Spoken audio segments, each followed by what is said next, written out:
الحمد لله نحمده ونستعينه ونستغفره ونؤمن به ونتوكل عليه ونعوذ بالله من شرور أنفسنا ومن سيئات أعمالنا من يهده الله فلا مضل له ومن يضلله فلا هادي له وأشهد أن لا إله إلا الله وحده لا شريك له وأشهد أن سيدنا ومولانا وحبيبنا وشفيعنا محمدا عبده ورسوله أرسله إلى الناس كافة بشيرا ونذيرا وداعيا إلى الله بإذنه وسراجا منيرا وبعد فأعوذ بالله من الشيطان الرجيم يا أيها الذين آمنوا ادخلوا في السلم كافة ولا تتبعوا خطوات الشيطان إنه لكم عدو مبين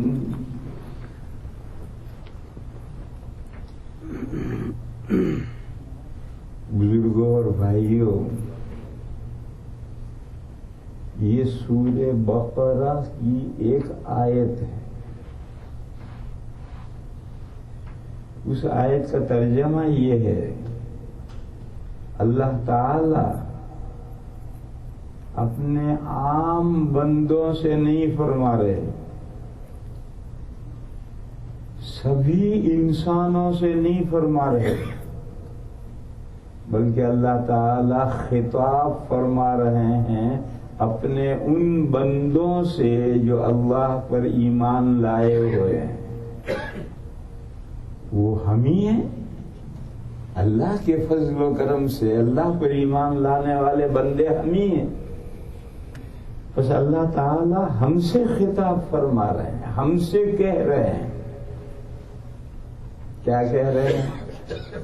یا ایھا الذین آمنوا ادخلوا فی السلم کافۃ، اے وہ لوگوں جو مجھ پر ایمان لائے ہو،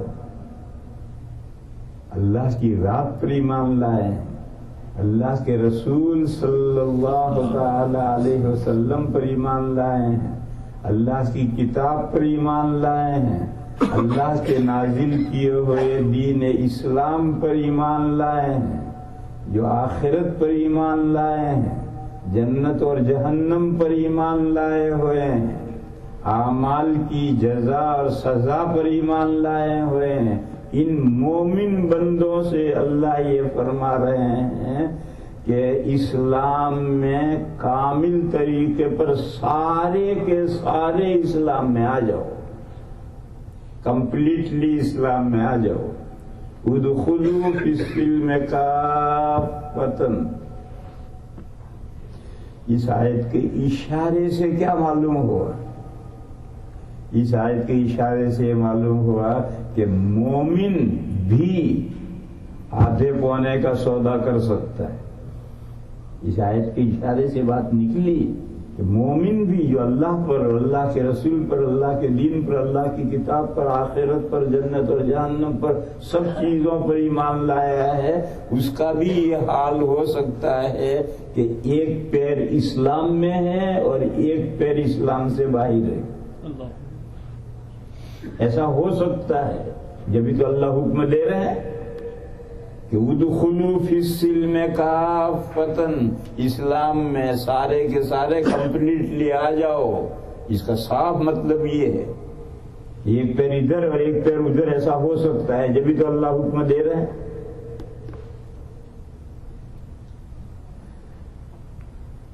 اس کے بعد میرے بھائیوں یہ سمجھو کہ عقائد میں یہ نہیں ہو سکتا، یہ اعمال میں ایسا ہوتا ہے۔ عقیدے تو ایک فکس متعین عقیدے ہیں، وہ سارے عقیدے مانے گا تو مسلمان مومن ہے، اور اگر ایک بھی عقیدہ نہیں مانتا مومن ہے ہی نہیں۔ لہذا عقائد میں آدھا پونا نہیں ہو سکتا ہے کہ ایک پیر ایمان سے باہر ہے اور ایک پیر ایمان میں ہے، ہاف مومن ہے ہاف مومن نہیں ہے، ایسا ایمان میں نہیں ہو سکتا۔ ایمان تو ایک نقطہ ہے، ایک بسیط حقیقت ہے۔ عقائد کا ایک بلیفز، عقائد کا ایک مجموعہ ہے، وہ ساری باتیں مانے گا تو مومن ہے، اور اگر ایمانیات میں سے مومن بھی میں سے ایک بات بھی نہیں مانتا وہ کمپلیٹلی ایمان ہے ہی نہیں۔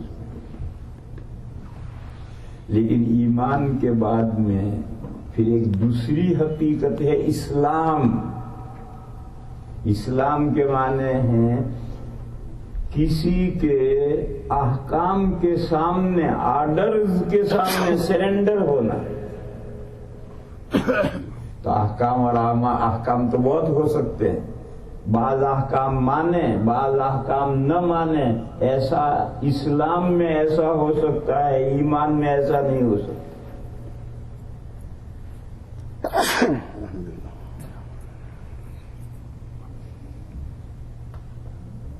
اعمال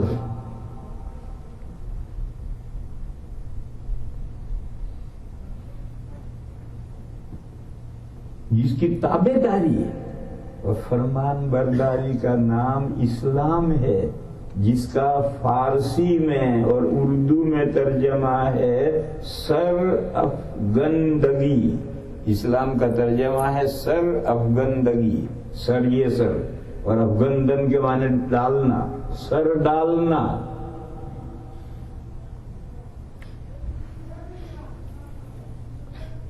انگریزی لفظ اس کے لیے وہی ہے سرنڈر ہونا، کسی نے آرڈر دیا، احکام دیا، اس کو مان لیا، اس کے حکم کو قبول کر لیا، یہ اسلام ہے۔ اس کو ایک مثال سے سمجھو میرے بھائیوں، کبھی ہل ول کھیت میں چلایا ہے؟ کبھی ہل بھی چلانا پڑتا ہے باتیں سمجھنے کے لیے۔ بیل 4 طرح کے ہوتے ہیں، جن بیلوں سے ہل چلاتے ہیں بیل 4 طرح کے ہوتے ہیں، بڑے شاندار بیل ہیں۔ ان کو حالی، ہل چلانے والا حالی جب لے کر کھیت میں جاتا ہے تو ایک کو دائیں گھماتا ہے ایک کو بائیں گھماتا ہے، دونوں بیل کھڑے ہو گئے۔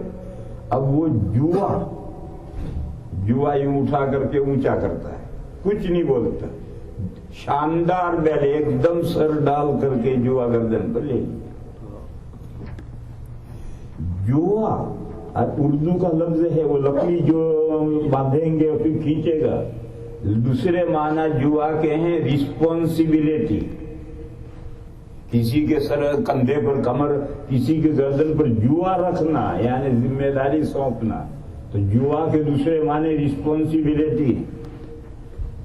تو شاندار بیل ہیں، ان کی یہ مثال ہے کہ انہیں ذمہ داری دکھاؤ، سر ڈالیں گے اور اپنے گردن پر ذمہ داری لے لیں گے، اور جب گردن پر ذمہ داری لی ہے تو اسے نبھائیں گے بھی، اس ذمہ داری کو پورا بھی کریں گے، کوئی جھوٹ منہ تھوڑی ذمہ داری لی ہے۔ فوراً جب حالی آگے سے پیچھے آئے گا اور بیل چلنا شروع کر دیں گے، ہل کھینچنا شروع کر دیں گے۔ دوسری قسم کے بیل گھمائے، جوا اٹھا کر اونچا کیا، اب یہ جوا اٹھائے کھڑا ہے اور بیل اکڑے کھڑے ہیں،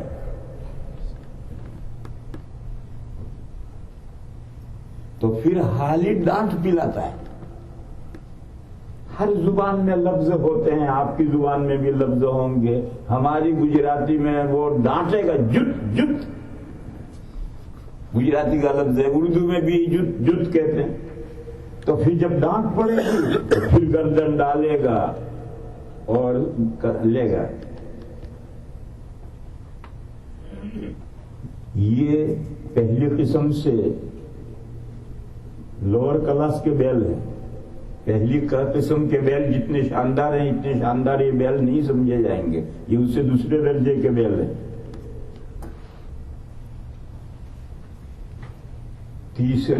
تیسری قسم وہ ہے کہ بیل گھمائے، جو اٹھا پکڑے کھڑا ہے وہ سر نہیں ڈالتے ہیں، وہ بتیرا ڈانٹ ڈپٹ کرتا ہے مگر وہ تکڑے کھڑے ہیں، آگے بڑھتے ہی نہیں.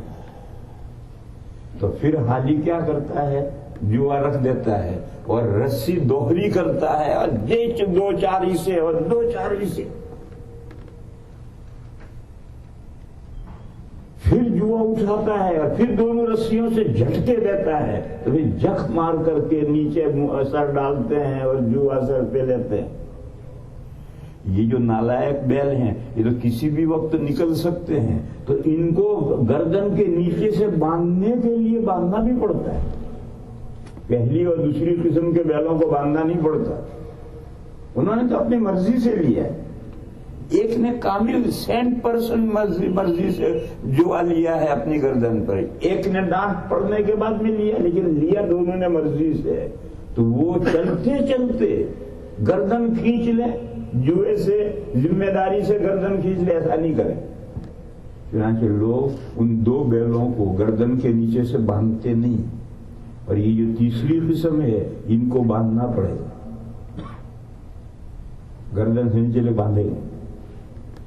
خیر یہ بھی کسی درجے میں بیل ہیں، چاہے مار کھانے کے بعد میں، جوت پڑنے کے بعد میں، ڈانٹ ڈپٹ کے بعد میں، ناک پر سے جھٹکا دینے کے بعد بہرحال جت گئے اور بال کھینچنا شروع کر دیا. ایک چوتھی قسم بیلوں کی وہ ہے کہ کچھ بھی کر لو، جتنا آگے کھینچو گے اتنا پیچھے جائے گا، جھٹکا دے گا آگے کھینچو گے پیچھے جائے گا. کسی قیمت پر جوا گردن پر لینے کے لیے تیار نہیں ہے، چاہے رسی کے پھٹکے مار لو، چاہے ڈنڈا مار لو، چاہے ناک کے جھٹکے دے لو، کچھ بھی کر لو، وہ گردن پہ لانے پیچھے جائے گا. ایسے بھی بیل ہوتے ہیں. ایسے بیل کیا کام کا آتے ہیں؟ یہ ایسے چوتھی قسم کے بیل سلوٹر ہاؤس بھیجے جاتے ہیں، قصائیوں کو بیچ دیے جاتے ہیں، کیونکہ ایسے بیل رکھ کر چارہ کھلا کر فائدہ کیا ہے؟ تو قصائیوں کو بیچ دیے جاتے ہیں، قصائی سلوٹر ہاؤس میں جا کر کے نمٹا دیتے ہیں. اور پہلے جو 3 قسم کے بیل ہیں ان کو بہرحال لوگ رکھتے ہیں. میرے بھائیوں یہ مثال ہے ان کافروں کی. چوتھے بیل مثال ہے کافروں کی جو اللہ کا دین مانتے، ہم نہیں مانتے، کچھ بھی کر لیں. وَمَا أَرْسَلْنَا فِي قَرْيَةٍ مِّن نَّذِيرٍ إِلَّا أَخَذْنَا أَهْلَهَا بِالْبَأْسَاءِ وَالضَّرَّاءِ لَعَلَّهُمْ يَتَضَرَّعُونَ. اللہ فرماتے ہیں ہم کسی بھی بستی میں جب نبی بھیجتے ہیں تو وہاں کے لوگوں کو کبھی خوشحالیوں سے آزماتے ہیں، کبھی تنگ حالیوں سے آزماتے ہیں کہ شاید بچے کو لڈو، چاکلیٹ، ٹافی دی تو پھسل گیا، مان لی اس نے بات. کبھی بچہ اس کو کینڈی کہتے ہیں، کینڈی دے دی دوسرے بچہ مان لیتا ہے. اور کبھی اس کا ڈانٹ ڈپٹ کرتا ہے بچہ اس سے مان لیتا ہے. منوانے کے دونوں طریقے ہیں. تو اللہ تعالیٰ فرماتے ہیں کہ جب بھی ہم کسی بستی میں کوئی رسول بھیجتے ہیں تو باسا سختیاں اور سرا خوشحالیاں ان کے ذریعے سے ہم ان کو جانچتے ہیں، کبھی یہ، تاکہ وہ اللہ کے سامنے گڑ گڑائیں اور اللہ کے احکام کو مان لیں، اللہ کے رسول کی بات مان لیں۔ ہر گاہ ہر بستی میں جب بھی ہم رسول بھیجتے ہیں تو یہ طریقہ اختیار کرتے ہیں۔ لیکن دونوں طریقے فیل ہو گئے، وہ کسی طرح سے ایمان نہیں لائے۔ پچھلے انبیاء کے حالات پڑھو، نوح علیہ السلام کا، موسیٰ علیہ السلام کا، ابراہیم علیہ السلام کا، سارے انبیاء کے حالات آپ لوگ جانتے ہیں، کسی قیمت پر ایمان نہیں لائے۔ تو پھر ان بیلوں کو کہاں بھیجیں گے؟ Centre house. دنیا میں بھی عذاب نازل ہوا اور آخرت میں جہنم انہی کے لیے تیار کی گئی ہے، اعدت للکافرین۔ جہنم تیار ہی کی گئی ہے ریجیکٹروں کے لیے، جو اللہ کے دین کا انکار کرتے ہیں، ماننے کے لیے تیار نہیں ہے۔ جہنم انہی کے لیے تیار کی گئی ہے، ہمیشہ جہنم میں انہی کو رہنا ہے۔ اور پہلے 3 قسم کے بیل یہ مسلمانوں کی مثال ہے۔ پہلے جو 3 قسم کے بیل ہیں یہ تینوں مسلمانوں کی مثال ہیں۔ پہلی قسم کے بیل تو اعلیٰ درجے کے مومنین ہیں، جب انہیں رسپونسبلٹی دکھائی گئی اور گردن ڈال کر کے وہ ذمہ داری اپنی گردن پر لے لی۔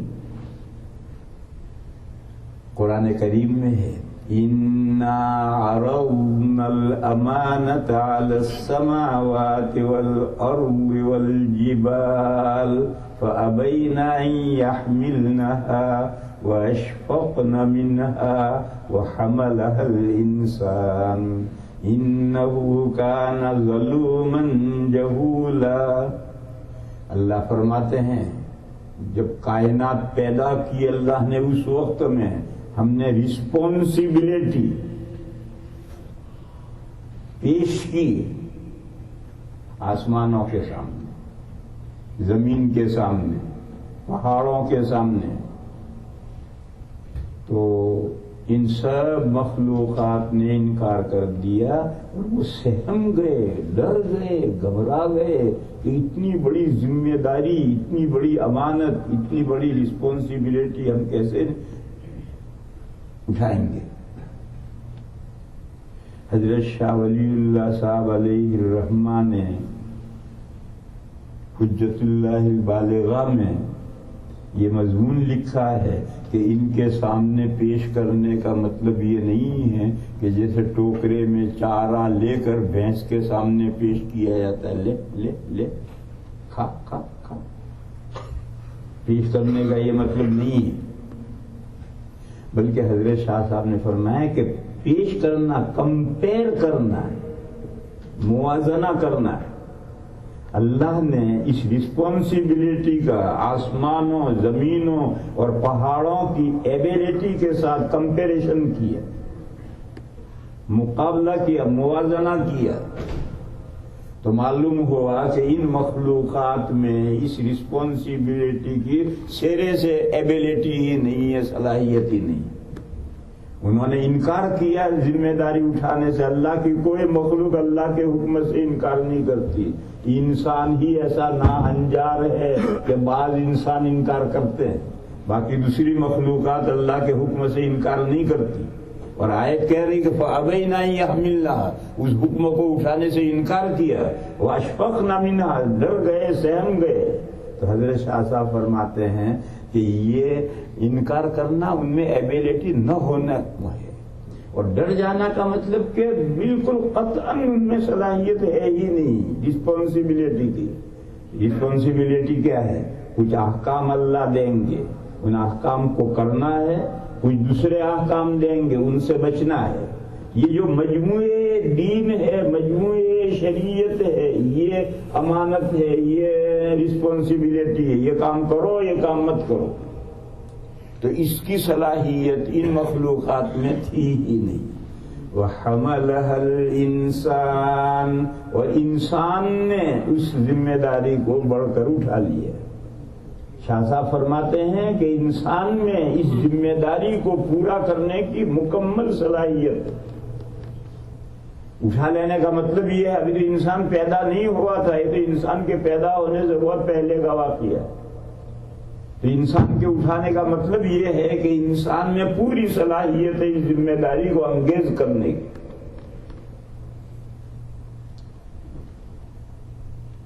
پھر جب انسان وجود میں آیا اور نبیوں کا سلسلہ شروع ہوا تو انسانوں کا ایک حصہ تو گیا۔ ایبیلٹی تھی اس میں، صلاحیت اس میں تھی، مگر عملی طور پر اس نے ریجیکٹ کر دیا، میں نہیں اس ذمہ داری کو اٹھاتا۔ یہ تو کافر ہو گئے، اور ان کی مثال میں نے چوتھی قسم کے بیلوں سے دی۔ اور پہلی قسم کے جو اللہ کا نبی آیا اور اس نبی نے ان کے سامنے دین پیش کیا اور انہوں نے بڑھ کر اپنی خوشی سے ذمہ داری گردن پر لے لی، یہ پہلی قسم کے بیلے ہیں، یہ قابل تعریف ہیں، اس کو مالک کسی قیمت پر بیچ نہیں سکتا، کسی قیمت پر اپنے سے جدا نہیں کر سکتا۔ پھر دوسری قسم کے بھی ہیں کہ سستی برتتے، اللہ کی ذمہ داریوں کو پورا کرنے میں سستی برتتے، لیکن جب اللہ کی طرف سے آزمائشیں ہوتی ہیں، ڈانٹ پڑتی ہے، حالات سے دو چار ہوتے ہیں، حالات آتے ہیں، تو پھر عقل ٹھکانے آ جاتی ہے فوراً، اور فوراً پھر اللہ کے احکام کی طرف جھک جاتے ہیں۔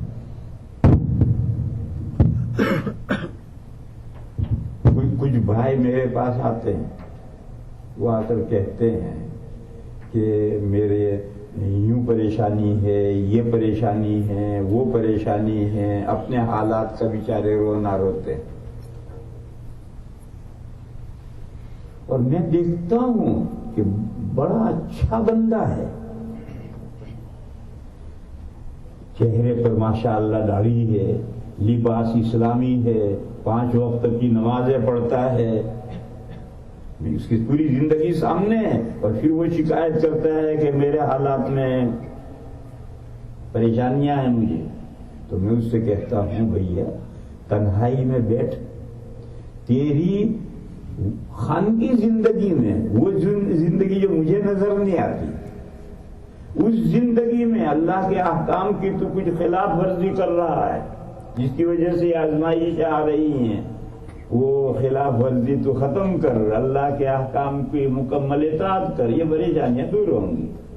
یہ تو اللہ کی طرف سے ڈانٹ ہیں، یہ جو تجھے پریشانیاں پیش آ رہی ہیں تو اللہ کی طرف سے ڈانٹ ہے، اور ڈانٹ ہلکی ہو یا بھاری ہو ناراضگی ہی پر پڑتی ہے، ناراضگی کے بغیر نہیں ہوتی۔ اور اللہ کی ناراضگی بندے سے اسی وقت ہے جب بندہ عمل میں کوتاہی کرے، اور مجھے تو نظر نہیں آتی، چہرہ بظاہر مسلمان جیسا ہے، کپڑے بظاہر مسلمان جیسے ہیں، معاملات دیکھے، نماز 5 وقت کی پڑھتا ہے، روزہ رکھتا ہے، زکوٰۃ دیتا ہے، لیکن انسان کے کچھ ایسے بھی معاملات ہوتے ہیں جسے اللہ و بندہ ہی جانتا ہے، دوسرا آدمی کو نظر نہیں آتا ہے۔ اس کا بیوی کے ساتھ کیا برتاؤ ہے، اس کا اولاد کے ساتھ کیا برتاؤ ہے، اس کا ماں باپ کے ساتھ اور بھائی بہنوں کے ساتھ کیا برتاؤ ہے، اس کا پڑوسیوں کے ساتھ اور اہل محلہ کے ساتھ کیا برتاؤ ہے۔ وہ کاروبار کرتا ہے، اس کاروبار میں جائز ناجائز کا کتنا خیال رکھتا ہے، کتنا نہیں رکھتا۔ وہ جاب کرتا ہے، ملازمت کرتا ہے، ملازمت کی بھی، جاب کی بھی کچھ رسپانسبلٹی ہے، وہ رسپانسبلٹی کہاں تک ادا کرتا ہے، کہاں تک ادا نہیں کرتا۔ ایسے بے شمار مخفی گوشے ہیں جو ایک آدمی کی زندگی کے وہ مخفی گوشے دوسرا آدمی نہیں جان سکتا، لیکن اتنی بات طے ہے کہ تجھے پریشانیاں لاحق ہو رہی ہیں تو ضرور تیری اطاعت میں کوئی کمی ہے، یا تجھے خود سوچنا ہے، اور اپنی جو اطاعت میں کمی ہے وہ سیدھا کر لے، اللہ میاں جوا تیرے گردن پر رکھ دیں گے، ڈانٹ ختم ہو جائے گی۔ ایسے بھی بندے ہیں، اور ایسے بندے تو بے شمار ہیں کہ اللہ کی طرف سے ڈنڈے پر ڈنڈے پڑتے ہیں، پھٹکے پر پھٹکے پڑتے ہیں، پریشان ہے، آفتوں پر آفتیں آتی ہیں، مگر اس بیل کو ہوش ہی نہیں، بلکہ وہ بیل یہ سمجھتا ہے کہ اس سے زیادہ شاندار کوئی بیل نہیں۔ چہرے کو اسے دیکھو اسلامی نہیں، لباس کے اس کو دیکھو فرنگی ہے، معاملات اس کو دیکھو تو دنیا داری والے ہیں، اسلامی معاملات نہیں ہیں، معاشرت اس کو دیکھو، رہن سہن، نہ بیویوں کے حقوق، نہ بچوں کے حقوق، نہ رشتہ داروں کے حقوق، مورل اور اخلاق کو دیکھو تو اسلامی مورل اور اخلاق نہیں، اور سمجھتا کیا ہے اللہ کا سب سے نیک بندہ میں ہوں، اور وہ ہمارے پاس آتا ہے، میں یوں ہے، میں یوں ہوں، میں یوں ہوں، مجھے یہ پریشانی، یہ پریشانی، یہ پریشانی، ہمیں سب اس کی کمیاں نظر آتی ہیں۔ میں اس سے کہتا ہوں بھیا شریعت کے دائرے میں آ جا، اللہ کے احکام کی اطاعت کر لے، جب تک اللہ کے احکام کی اطاعت نہیں کرے گا یہ احوال نہیں بدلیں گے۔ آپ دعا کر دیجیے، دعا کرنے کے لیے کم چاہیے، مولا ناراض ہے تو میری دعا سے کیا ہو جائے گا، کیا آپ دعا کر دیجیے۔ میں کہوں بھیا اپنے آپ سے میں تو بہت اچھا اللہ کا نیک بندہ ہوں، مگر کہاں نیک بندہ، 5 وقت کی نماز پڑھتا ہے، تیرے چہرے پر داڑھی ہے، تجھے زکات مال کی دیتا ہے کہ ہر بات تو کرتا نہیں کہ میں تو اللہ کا نیک بندہ ہوں۔ ارے بھائی یوں خوش گمانی سے کام نہیں چلتا، ریالٹی چاہیے، حقیقت پسندی چاہیے، جو خوش گمانی سے کام نہیں چلتا۔ تو یہ میں نے کہا تھا کہ یہ 3 بیل مثالیں ہیں مومنین کی، تینوں مومنین اولاً مرتے ہی یا دیر سویرے تینوں جنت میں جائیں گے، لیکن دنیا میں بھی ان کے احوال مختلف ہوں گے، آخرت میں بھی ان کے احوال مختلف ہوں گے۔ بس اللہ پاک ارشاد فرماتے ہیں یا ایھا الذین آمنوا ادخلوا فی السلم کافۃ، اے وہ لوگوں جو ایمان لائے ہو اسلام میں، ایمان میں نہیں، ایمان تو بس ایک نقطہ ہے اور وہ حاصل ہے، یا ایھا الذین آمنوا کہا جا رہا ہے انہیں، تو ایمان کے اندر ہے، اندر موجود۔ اب اللہ بلا قائم ہے، اسلام میں بلا رہے ہیں، اسلام اعمال کا نام ہے، فرماتے ہیں اسلام میں کمپلیٹلی آ جاؤ، یعنی پہلی قسم کی جو بیل ہیں وہ شاندار بیل ہیں، اس مرتبے پر آ جاؤ، دوسری اور تیسری قسم میں ہو تو ترقی کرو اور ترقی کر کے پہلی قسم میں پہنچو۔ لہذا میرے بھائیوں کسی بھی مسلمان کو پریشانی، غوری، غم، فکر، ٹینشن، حالات آتے ہیں تو ہر ایک کو غور کرنا ہے کہ اس کے اعمال میں کوئی کمی جو کبھی کبھی بظاہر نظر نہیں آتی مگر اس کے اعمال میں کوئی کمی ہے، بس ان کمی کو دور کرو، اللہ کے راستے، اللہ کے دین میں، دین اسلام میں کمپلیٹلی داخل ہو جاؤ، اللہ تعالیٰ اپنے فضل و کرم سے مہربانی فرمائیں گے۔ ہمارے پاس آ کر کے دعا کر دیجئے، دعا کرنے سے کام نہیں چلتا ہے، پہلے علاج بھی کرنا پڑتا ہے، تب دعاؤں سے شفا ہوتی ہے۔ اس کے بعد میرے بھائیوں ایک دوسرا مضمون سمجھو، اور یہ مضمون حضرت شاہ ولی اللہ صاحب علیہ الرحمہ نے لکھا ہے۔ انہوں نے لکھا ہے کہ سعادت حقیقیہ حاصل کرنے کے لیے 3 راستے کے روڑے ہیں، 3 حجابات ہیں، 3 معنی ہیں جو کمپلیٹلی اسلام میں نہیں آنے دیتے۔ یہ بہت اہم سمجھنے کی بات ہے۔ راستے میں روڑا پڑا ہوا ہے تو گاڑی کو روکے گا، راستے میں اڑچن کھڑی ہے تو روکے گی۔ تو 3 معنی ہیں، 3 حجابات ہیں جو انسان کو سعادت حقیقیہ تک نہیں پہنچنے دیتے ہیں، راستے کا روڑا بن جاتے ہیں۔ لہذا ان 3 کو سمجھو اور اپنے حالات میں غور کرو، اگر ان میں سے 1، 2، 3 اگر ہیں معنی ہیں تو جب تک معنی کو نہیں ہٹاؤ گے سعادت حقیقیہ تک اسلام میں کمپلیٹلی داخل نہیں ہو سکے۔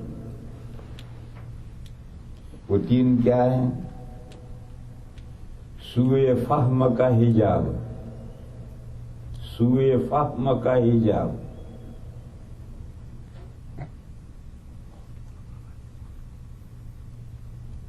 نفس کا حجاب۔ یہ جو نفس کا حجاب ہے یہی طبیعت کا حجاب کہلاتا ہے، اور یہ جو نفس اور طبیعت کا حجاب ہے یہی شیطان کا حجاب کہلاتا ہے۔ تو شیطان کا حجاب کہہ لو، نفس کا حجاب کہہ لو، اور رسم کا حجاب، ریت رسم کا حجاب، یہ تین حجابات ہیں جو انسان کو کمپلیٹلی دین میں نہیں آنے دیتے، اسلام میں نہیں آنے دیتے۔ سوء فہم کے معنی ہیں بد عقیدگی، سوء الفہم، اس کا فہم برا ہے، یعنی عقیدہ اس کا صحیح نہیں۔ تو اب یہ جو عقیدہ صحیح نہیں ہے یہ کمپلیٹلی اسلام میں نہیں آنے دے گا۔ وہ جو بد عقیدگی ہے اس بد عقیدگی والے کام کرتا رہے گا اور اللہ کے حکموں پر نہیں آئے گا۔ میرے بھائیوں، مثالیں لو، بعض بندے ہوتے ہیں جب بڑی رات اور بڑا دن آتا ہے، بعض راتیں اہمیت والی ہے، فضیلت والی ہے، بے شک اہمیت والی، فضیلت والی ہے۔ جب وہ راتیں آتی ہیں تو رات جگنی ہوتی ہے، پوری رات جاگیں گے، نفلیں پڑھیں گے، تلاوت کریں گے یا ہو ہا کریں گے۔ نوجوان تو ہو ہا کرتے ہیں لیکن رات کو جاگیں گے وہ بھی، اور فجر کی جب اذان ہوگی تو جا کے پڑھ کے سو جائیں گے۔ کیوں؟ جو بندہ رات بھر جاگا ہے اس لیے کہ جگنی رات ہے کہ فجر کی نماز پڑھے بغیر کیوں سو گیا؟ وہی حجاب سوئے فہم، وہ یہ سمجھتا ہے کہ رات بھر عبادت کر دی، لاکھوں بلین ملین ٹریلین کے حساب سے ثواب مل گیا، اب بیچاری ایک فجر کی فرض پڑھ کے کیا کر لیں گے؟ تھوڑا سا ثواب کم، رات بھر میں تو اتنا ثواب مل گیا۔ ان راتوں کے اتنے بڑے ثواب سنائے گئے ہیں اور فجر کا ثواب تو کسی نے سنایا نہیں۔ تو وہ سمجھتا ہے کہ میں پوری رات جاگا ہوں، اتنا تو ذرا اتنا تو مجھے نیکیاں مل گئی، میرے گھر میں سب کے رکھنے کی جگہ بھی نہیں ہے، اگر فجر نہیں پڑھوں گا تو کیا فرق پڑتا ہے؟ یہ ہے وہ سوئے فہم کا حجاب۔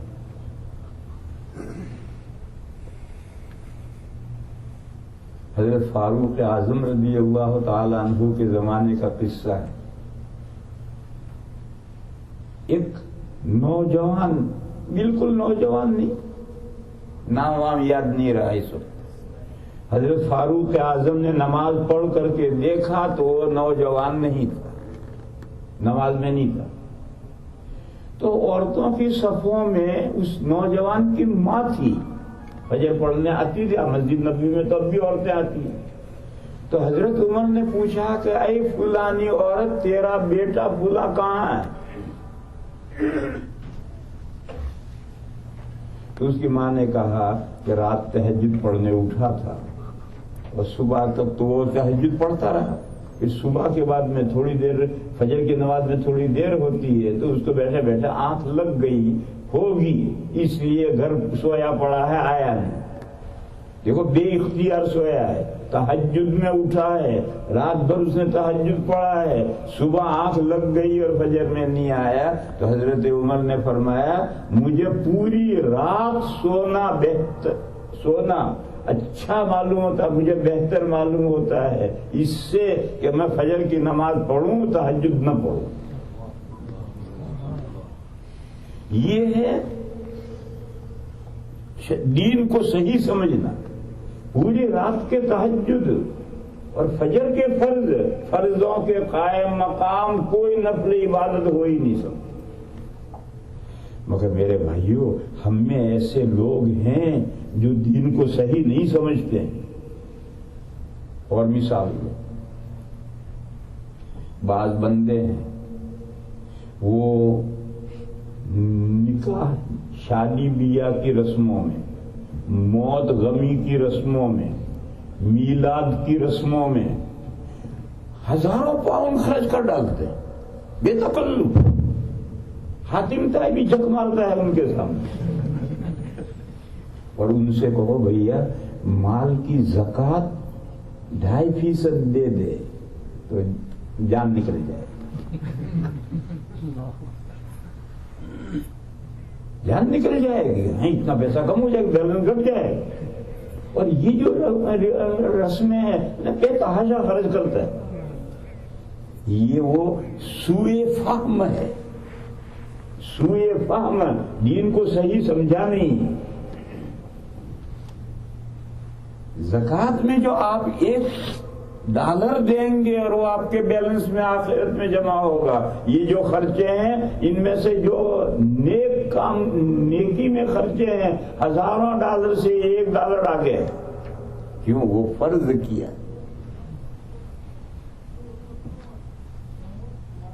وہ ایک حدیث کہیں سنی ہوگی آپ نے کہ رمضان میں نفل ایک دوسرے دنوں میں 70 نفلوں کا ثواب ایک فرض کے برابر. تو میں یہ سمجھا رہا تھا کہ بہت سی دین کی باتیں ہم صحیح سمجھتے نہیں.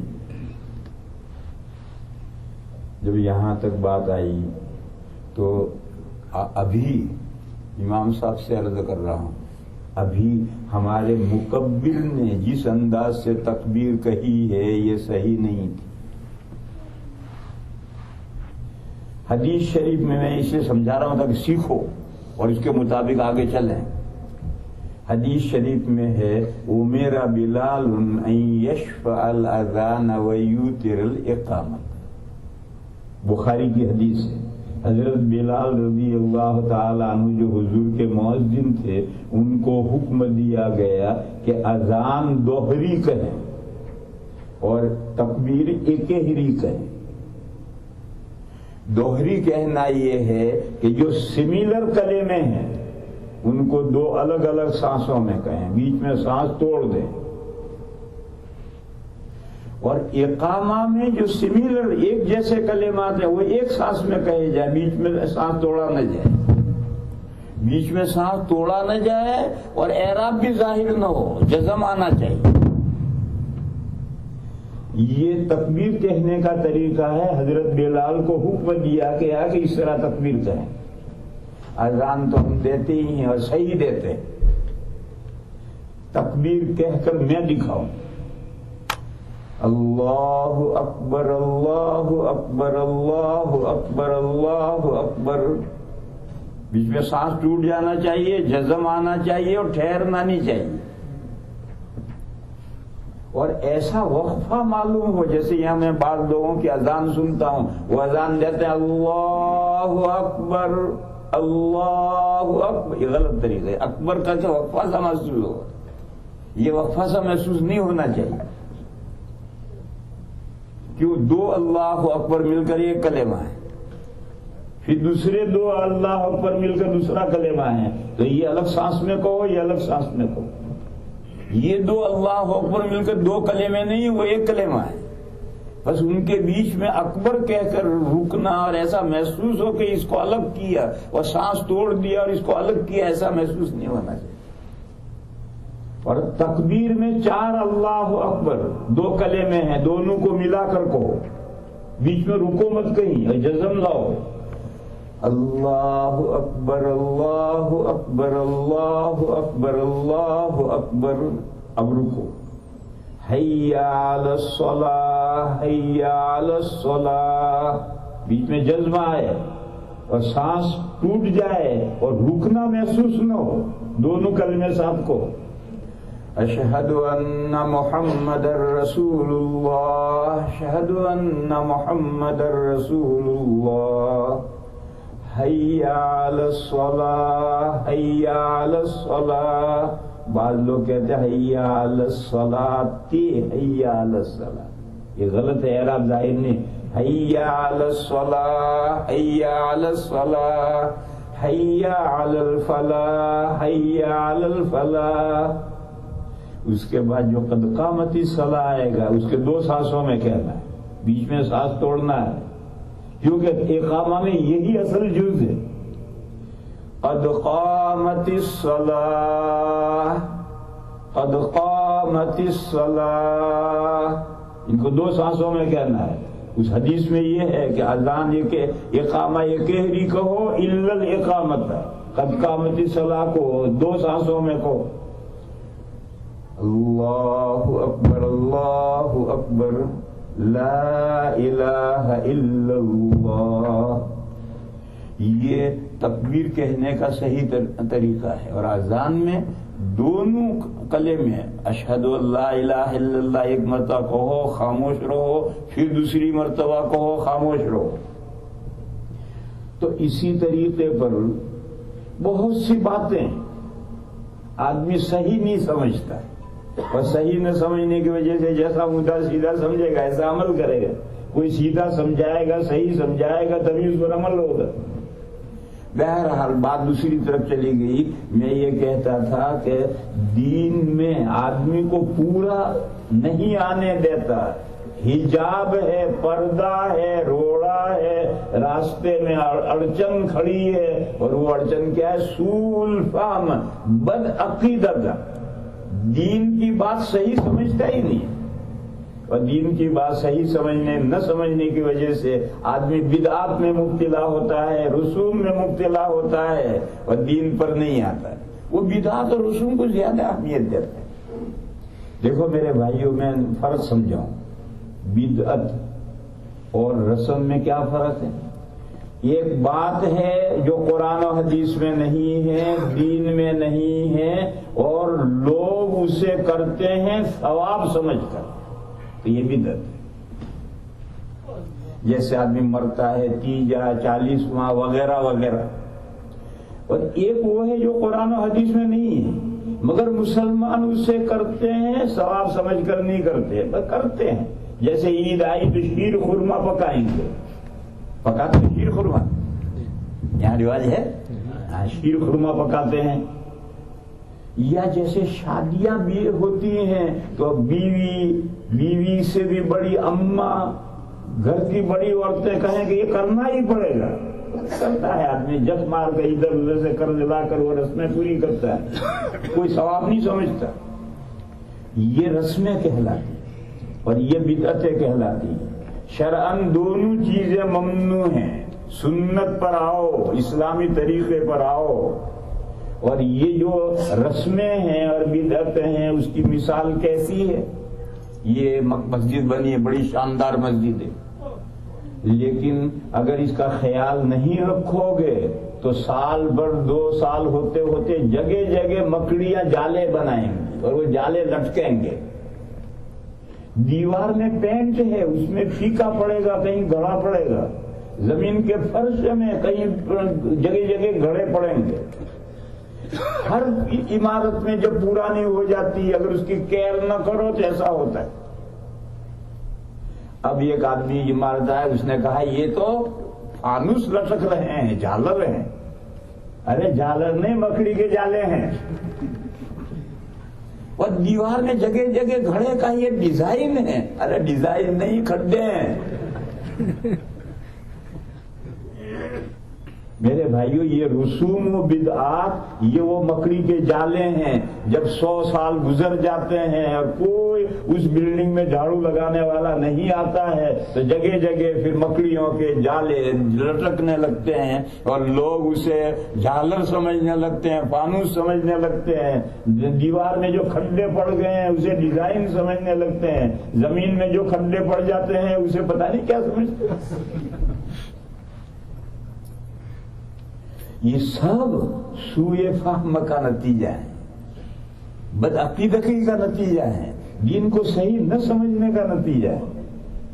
میرے بھائیوں، دوسرا حجاب ہے ہمارا نفس۔ جانتے ہیں کہ دین یہ ہے، فجر کی اذان ہو گئی مگر نہیں اٹھتے، مسجد میں نہیں پہنچتے، گھر میں بھی نہیں پڑھتے۔ کیوں؟ جی چاہتا ہے سونے کو، نفس کا حجاب، جی چاہتا ہے سونے کو۔ یہاں میرے بھائیوں ایک بات مضمون سمجھو، شیطان اور نفس یہ ایک ہی سلسلے کی دو کڑیاں ہیں.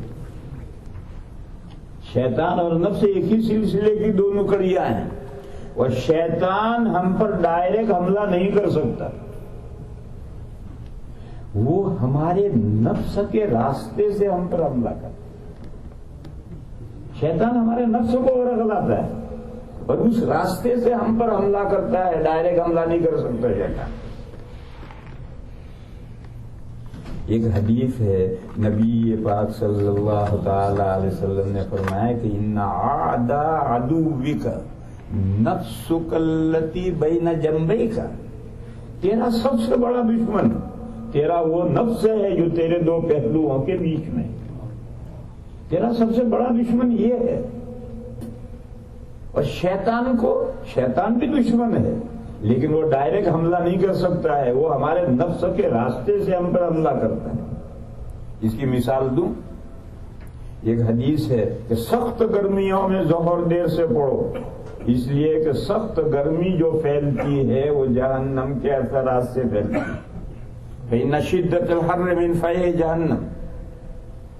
ہمارے جب یہ حدیث ہم پڑھاتے ہیں تو ہمارے طالب علم ایک سوال کرتے ہیں کہ گرمی تو سورج سر کے قریب آتا ہے تو گرمی بڑھتی ہے، اور سورج ڈھل جاتا ہے، پیچھے جاتا ہے، جنوب کی طرف جاتا ہے تو سردی کم ہو جاتی ہے، تو گرمی کم ہو جاتی ہے. تو گرمی کا گھٹنا بڑھنا سورج کے تابع ہے. اور حدیث کہہ رہی ہے کہ جہنم کا اثر پھیلتا ہے تو گرمی بڑھتی ہے. تو ہم ان طالب علموں کو سمجھاتے ہیں کہ دیکھ بھئی، باہر سے سورج کی روشنی اس کمرے میں آئے گی تو کہیں روشن دان ہوگا تو اسی سے تو آئے گی، بغیر روشن دان کے دھوپ کیسے آئے گی؟ تو جہنم دوسری دنیا کی چیز ہے، اس دنیا میں اس کے اثرات کسی روشن دان سے ہی تو آئیں گے. یہ سورج وہ کھڑکی ہے جہاں سے جہنم کے اثرات آتے ہیں. دنیا میں جب بھی اثرات آئیں گے جہنم کی، جہنم دوسری دنیا کی، جیسے باہر سورج ہے.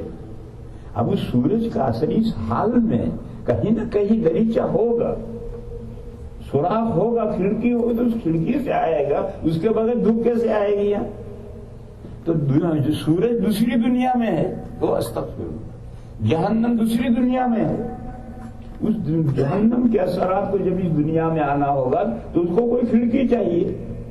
وہ کھڑکی یہ سورج ہے، یہ سورج کی کھڑکی سے جہنم کے اثرات آتے ہیں. اب وہ سرچ لائٹ ہوتی ہے، یوں گھومتی ہے، تو یہ نارتھ میں چلی گئی تو اب جہنم کے اثرات یہاں گئے. اب یہ ساؤتھ میں کھڑکی چلی گئی تو ساؤتھ افریقہ میں جہنم کے اثرات ہیں. وہ سورج کے ذریعے سے اثرات جہنم کے آتے ہیں. تو اس سرچ لائٹ کا جدھر منہ ہو جائے گا ادھر گرمی بڑھ جائے گی. یہ ایک مثال ہے جو میں نے سمجھائی ہے، یہ مضمون سمجھانے کے لیے کہ شیطان کے اثرات ہم پر ڈائریکٹ نہیں آتے، نفس کے راستے سے آتے ہیں. وہ اپنے ہمارے نفس کو ورغلاتا ہے. دیکھو آدم علیہ الصلوۃ والسلام کو جو جنت میں شجر ممنوعہ کھانے پر اس نے ورغلایا ہے. وسوس لہم الشیطان، شیطان نے وسوسہ ڈالا. کہاں وسوسہ ڈالا جاتا ہے؟ نفس میں ڈالا جاتا ہے. بہرحال میرے بھائیو، شیطان سے زیادہ انسان کو ہوشیار اپنے نفس سے رہنا ہے. اگر آپ کا نفس اسلام کے تابع ہو گیا تو شیطان جک مارتا ہے، کچھ نہیں کر سکتا. اور اگر آپ کا نفس ہی تباہ حال ہو گیا ہے، گندا ہو گیا ہے، میلا ہو گیا ہے، تو اس راستے سے شیطان جو چاہے کر سکتا ہے. بہرحال وقت تھوڑا ہے، مضمون جلدی جلدی سمجھو. ایک ہے حجاب سوئے فہم کا حجاب، بدعقیدگی کا حجاب، یہ اسلام میں کمپلیٹلی نہیں آنے دے گا. دوسرا نفس کا حجاب، شیطان کا حجاب، طبیعت کا حجاب، یہ اسلام میں کمپلیٹلی نہیں آنے دے گا. اور تیسرا حجاب ہے ریت رسم کا حجاب. میں نے ابھی رسم بتایا کہ کچھ چیزیں اسلام میں نہیں ہیں، قرآن و حدیث میں نہیں ہیں، لیکن لوگ کرتے ہیں. کیوں کرتے ہیں؟ ریت رسم ہے. ریت رسم کس کی ہے؟ بے شمار شکلیں ہیں. بعض خاندانوں میں ایک ریت رسم ہوتی ہے، وہ خاندان کے سب لوگوں کو جھک مار کے کرنا پڑتا ہے، اور وہ سب آپ حضرات جانتے ہیں. مجھے تو یہ بتلانا ہے کہ جہاں مختلف تہذیبیں ایک ساتھ ہوتی ہیں تو تہذیبوں کے ایک دوسرے پر اثر پڑتے ہیں اور وہ ریت رسمیں بنتے ہیں. یہ مضمون سمجھانا ہے. جیسے ہم ہندوستان میں مسلمان ہندو ایک ساتھ رہتے ہیں تو کچھ اسلامی باتوں کے ہندوؤں پر اثرات پڑے اور کچھ ہندوانہ باتوں کے مسلمانوں پر اثرات پڑے. مثلا ہندوؤں کے مذہب میں داڑھی منڈانا عبادت ہے. ہندوؤں کے مذہب میں داڑھی منڈانا عبادت ہے، اور کوئی ہندو ایسا نہیں ہوگا کہ جو داڑھی نہ منڈاتا، ان کی عبادت ہے. اب جب ہم ان کے ساتھ رہتے ہیں تو ان کا اثر مسلمانوں پر پڑا، اور مسلمانوں میں بھی ایسے ہیں جو ہیڑے بنتے ہیں اور داڑیاں منڈاتے ہیں. یہ رسم کا اثر. حالانکہ وہ باولے یہ نہیں سمجھتے کہ ان کے جو بڑے اچھے لوگ ہیں سادھو سنت وہ داڑھی رکھتے ہیں. کہ ہندوستان میں دیکھو جو ہندوؤں کے سادھو سنت ہیں وہ داڑیاں رکھتے ہیں، جس کا مطلب کہ داڑھی منڈانا عبادت نہیں ہے، داڑھی رکھنا عبادت ہے. مگر سوئے فہم سے ان کو ایک طریقہ چل پڑا تو وہ طریقہ مسلمانوں میں بھی آ گیا. پھر یہ طریقہ سبھی قوموں میں آیا.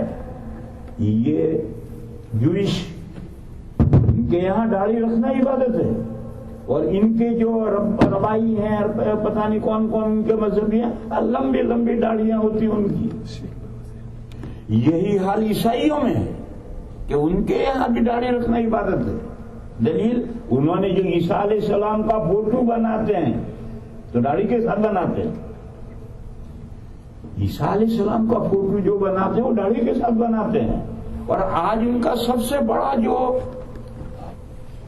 کیا کہتے ہیں پوپ ہوتا ہے اس کی بھی داڑھی نہیں ہے. بات کہاں سے کہاں پہنچ گئی. اب جب ہم مسلمان ان جوئش کے ساتھ رہیں گے، ان کی دکان میں جاب کریں گے، یا ان کرسچنوں کے ساتھ رہیں گے، ایک معاشرے میں ایک سوسائٹی میں رہیں گے، تو اس کے اثرات تو ہم مسلمانوں پر آنے ہیں. اگر ہم خیال نہیں رکھیں گے تو لازماً اس کے اثرات آئیں گے. ہاں ہم خیال رکھیں. دیکھو ہمارے ہندوستان میں ہم خیال رکھتے ہیں. ایک محلے میں 4 گھر مسلمانوں کے 4 ہندو کے ہیں. مسلمان سمجھتا ہے مسلمان، ہندو سمجھتا ہم ہندو. ان سب کے بچے اسکول میں جاتے ہیں، ایک دوسرے پر کوئی اثر نہیں پڑتا. مسلمانوں کے بچے سمجھتا مسلمان ہیں، ہندوؤں کے بچے سمجھتا ہم ہندو ہیں. کبھی دیکھا کہ اسکول میں کوئی ہندو بچہ مسلمان ہو گیا ہو؟ کوئی نہیں ہوتا، جانتا ہم ہندو ہے. اور کوئی مسلمان بچہ ہندو ہو گیا ہو؟ نہیں ہوتا. سیپریشن ہے ذہنوں میں سیپریشن ہے. میرے بھائیو اس ملک میں کوئی سیپریشن ہی نہیں. اسکول میں جا کے سب بچے ایک جیسے. تو اب جب دوسروں کی قوموں کے ساتھ رہیں گے تو ان قوموں کے اثرات پڑیں گے. اسی طرح سے ہم دکان میں گئے تو سب ایک جیسے، سڑک پر نکلے تو سب ایک جیسے. سیپریشن نہیں رہا کہ میں ہندو میں مسلمان ہوں، یہ جوئش ہے، یہ ہندو ہے، یہ سکھ ہے، یہ کرسچن ہے. یہ جو مذاہب اور کلچر تھے یہ سیپریشن نہیں رہا، اور سب ایک. ہر چدر کان نمک رفت نمک شد، جو نمک کی کان میں گر گیا تھوڑی دیر میں نمک بن گیا. یہ وہ ریت رسم کے ایجابات ہیں. آج ہم کہیں تو فوراً بندہ کیا کہتا ہے، جاب کی مجبوری ہے ورنہ میں داڑھی رکھتا ہوں. ہم بعض بھائیوں سے دوستوں سے ہم کہتے ہیں کہ یہ تو بڑا نیک آدمی 5 وقت کی نماز پڑھتا ہے، داڑھی رکھ لے. تو کہتا ہے میری جاب کی مجبوری ہے اس لیے داڑھی نہیں رکھتا، ورنہ رکھنے میں جی تو چاہتا ہے. ایک سے کہا، اس نے جاب کی مجبوری نہیں بتائی، وائف کی مجبوری. استغفر اللہ. بہرحال آپ لوگ سمجھدار ہیں، بات لمبی نہیں کرتا، وقت تو ختم ہونا ہے۔ دین میں کمپلیٹلی آنے کے لیے یہ 3 معنی ہیں۔ بدعقیدگی، دین کو صحیح نہ سمجھنے کی اڑچن، نفس اور شیطان نہیں آنے دیتا اس کی اڑچن، اور ریت رواج نہیں آنے دیتے اس کی اڑچن ہے۔ یہ 3 چیزیں اسلام میں کمپلیٹلی نہیں آنے دیتے، ان کا خیال رکھو میرے بھائیوں، ان راستے کے روڑوں کو ہٹاؤ، ان اڑچنوں کو دور کرو، اور اللہ پاک کا حکم ہے۔ یہ تو بندہ وہ سڑک پر جا رہا مسلمانی نہیں ہے، اسے کیا کہیں؟ لیکن آپ تو وہ بندے ہو جو اللہ پر ایمان لائے ہو، اللہ کے رسول پر ایمان لائے ہو، اللہ کے دین پر، قرآن پر، آخرت پر، قیامت پر، جنت جہنم پر، سب پر ایمان لائے ہو، تو اللہ تعالیٰ انوائٹ کرتے ہیں، بلاتے ہیں، ادخلوا فی السلم کافہ، اللہ کے دین میں کمپلیٹلی آ جاؤ۔ وَلَا تَتَّبِعُوا خُطُوَاتِ الشَّيْطَانِ، وہ جو شیطان گیا اور اس کے پیچھے جو اس کے پیروں کے نشانات ہیں، ان شیطان کے پیروں کے نشانات پر مت جاؤ۔ إِنَّهُ لَكُمْ عَدُوٌّ مُّبِينٌ، وہ تمہارا کھلا دشمن ہے، تمہارے دوست اللہ کے حبیب حضرت محمد مصطفیٰ صلی اللہ تعالی علیہ وسلم ہیں۔ حضور کی سنت کا فالو کرو، حضور کے طریقے پر چلو، وہ آپ کو اللہ سے ملائیں گے، جنت میں پہنچائیں گے۔ شیطان کے راستے پر ہم چلیں گے تو جہنم کے علاوہ کہیں کے نہیں رہیں گے۔ وآخر دعوانا ان الحمدللہ۔ درود شریف پڑھ لیں بھائی۔ اللهم صل وسلم وبارك على سيدنا ومولانا محمد وعلى آل سيدنا ومولانا محمد بعدد من صلى وصام۔ یا الہ العالمین، ہماری نیکیوں کو قبول فرما، یا اللہ ہمیں دنیا میں بھی بھلائی عطا فرما، آخرت میں بھی بھلائی عطا فرما، اور جہنم کے عذاب سے ہماری حفاظت فرما۔ اے میرے مولا، ہم سے جو خطائیں ہو گئی ہیں اس ماہ مبارک کی برکت سے ہماری تمام خطاؤں کو دور فرما، ہمارے تمام گناہوں کو معاف فرما۔ یا اللہ ہمیں سچا پکا مسلمان بنا، اے اللہ اپنے احکام میں سے ہر حکم پر مضبوطی سے ہمیں عمل کرنے والا بنا۔ اے اللہ شیطان کے چکموں سے ہمیں بچا، نفس کی شرارتوں سے ہماری حفاظت فرما، غلط معاشرے کی، بری سوسائٹی کی اور ریت رسم کی برائیوں سے ہماری حفاظت فرما۔ یا اللہ ہمیں ایک بنا، نیک بنا، ہمیں متحد فرما، ہمیں اعمال صالحہ کا گرویدہ بنا۔ یا اللہ ہماری کوتاہیوں سے درگزر فرما، ہماری مغفرت فرما، ہمارے ماں باپ کی مغفرت فرما، و تمام مسلمان مردوں کی اور مسلمان عورتوں کی مغفرت فرما۔ سبحان ربک رب العزت عما یصفون وسلام علی المرسلین۔